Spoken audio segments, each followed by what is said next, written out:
All right, you're just getting into saltwater aquariums and you're ready to do a reef tank, or you've had reef tanks and you've been having struggles, right? The struggle is real reef tank. Reality, we love them, but only it's going good until there's a problem, and there's always a problem you're trying to solve. But when it comes down to different species of leathers, leathers can be one of the best corals to add to your aquarium where it keeps it simple.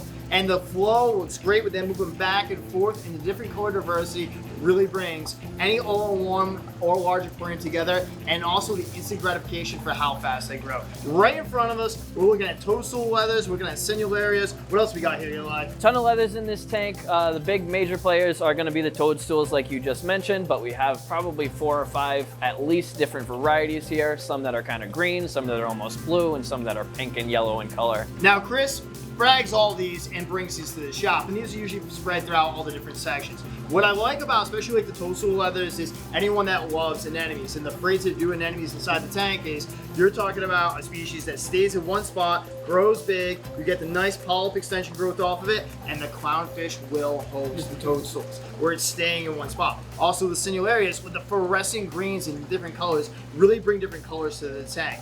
What I also like about them is by trying to do many of these inside the tank, how to control chemical warfare against them by running heavy carbones and scavenger resins. But keeping it simple without having to do a ton of rock inside the tank, and you really load up with leathers, can really bring any tank to life. And especially if you like questionable fish species that aren't necessarily reef safe. If you like to get into different type of angels, if you like to get into, what else would you think? Angels, butterfly fish, stuff that a lot of times will eat some of your LPS, SPS corals. A lot of times, at least certain leather species would do just fine with these fish. They're not all very palatable to the fish that do like to eat corals. So these corals are great to get into for anyone that runs into the hassles, the difficulties, the hang-ups, where it's keeping it simple and the tank looks great without having to go to too much extent, get into different types. Absolutely, and if you guys have seen any of our display tanks at the store, we have that 50.3 water box set up. That's just about every type of leather coral that you see in this tank right now. That is one of the easiest tanks to take care of.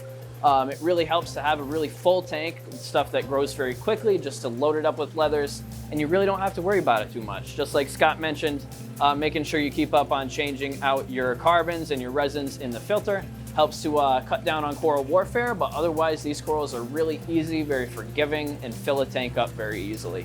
As always, thank you guys for watching. Let us know if you have questions, comments, suggestions in the comment section below, and keep on reefing.